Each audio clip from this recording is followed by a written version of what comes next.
kami sudah mengingatkan kepada KPU. Bawaslu sudah mengingatkan kepada KPU agar menyelenggarakan seluruh proses tahapan pendaftaran, verifikasi administrasi, dan verifikasi faktual menurut peraturan perundang-undangan. Jadi nanti bisa dikutip oleh teman-teman media, Bawaslu mengingatkan Komisi Pemilihan Umum dari mulai tahapan pendaftaran sampai dengan verifikasi faktual.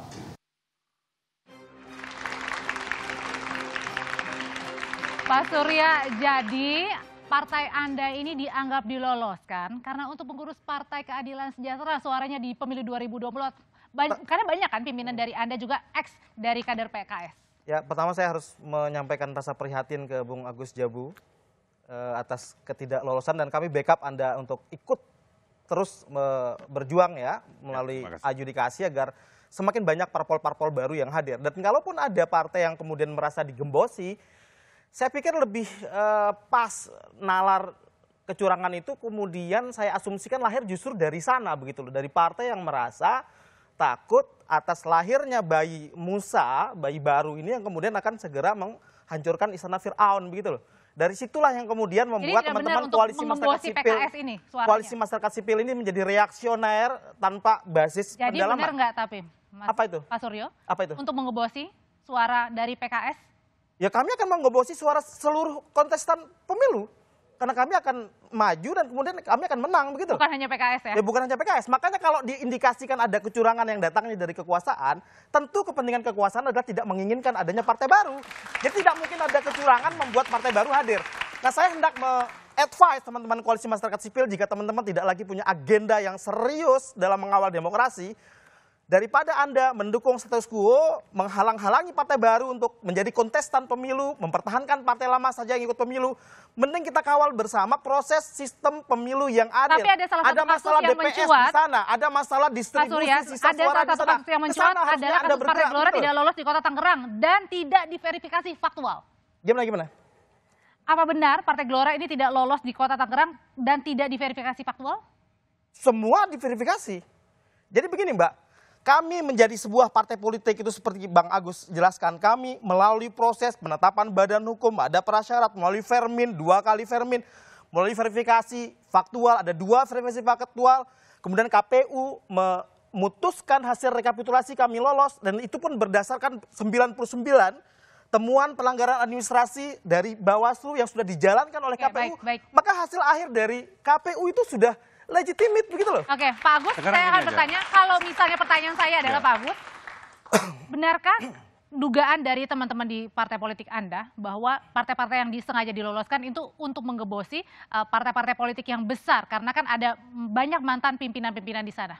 Sekarang gini aja, isu kecurangan ini udah masif. Dan ini berbahaya buat proses demokrasi yang ada di Indonesia. Bagaimanapun kalau rakyat sudah tidak percaya dengan proses pemilu, dengan penyelenggara pemilu, itu hasil pemilunya akan membahayakan kehidupan berbangsa dan bernegara. Kalau dari skala 1 sampai 10 Anda sangat kecewa? Enggak, bukan masalah itu, Saya akan mengatakan begini, kalau yang dikatakan Bung Surya benar, ya kan, buka saja. Kasih data semua partai politik rakyat. Jangan hanya persoalan NIK-nya saja. Bingung dong nanti rakyatnya kalau suruh buka. Buka. Enggak apa-apa, rakyat biarkan mengakses sipol ataupun dokumen-dokumen partai politik yang ada di KPU. Kan ada Bawaslu perannya. Apanya? Tadi sudah disampaikan peran Bawaslu seperti apa. Ya, saya ingin mengatakan begini, kalau situasinya begini, makanya Prima menghendaki supaya proses pemilu ini dihentikan sementara. Sampai ada audit yang independen. Kenapa? Loh, karena sudah banyak isu, sudah banyak pandangan dari masyarakat, isu sudah banyak indikator-indikator, isu atau bukti? Bukti-bukti bahwa KPU melakukan kecurangan-kecurangan, melakukan manipulasi-manipulasi. Oke, silakan Bawaslu.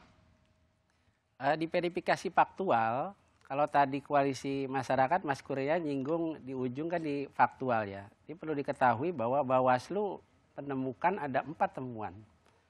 Yang pertama di daerah provinsi Sulbar, kemudian juga di Kalimantan Selatan, dan kemudian juga ada di Sumbar di Kabupaten Agam dan ya. Nah, ini dari 4 temuan dan 1 laporan, prosesnya ini sedang dilakukan, terutama di terakhir di Sumbar sedang proses nanti putusannya apa. Nah, tapi di Sulbar, kemudian juga di Kalsel dan laporan di ACPD ini terbukti bahwa KPU melakukan pelanggaran administrasi dan kemudian putusannya itu adalah teguran dan tidak mengulangi Tapi Pak Puadi, perbuatan. kalau misalnya ada usul dari Partai Prima untuk menghentikan sajalah pemilu 2024 ini karena Proses toh ya, udah proses pemilunya prosesnya, sampai setuju nggak? kemudian ada audit, Setuju nggak? gitu loh. Kalau kita memastikan bahwa penyelenggaraan pemilu itu berjalan dengan lancar. Jadi tidak setuju. Tidak setuju. Kemudian juga yang sudah kita lakukan ya, ini ada buktinya bahwa kita melakukan pengawasan, kemudian dalam proses pengawasan itu ditemukan adanya dugaan pelanggaran, kemudian melalui satu proses pelanggaran administrasi, itu satu. Dan kemudian yang kedua, salah kalau dibilang Bawaslu kemudian menerima laporan.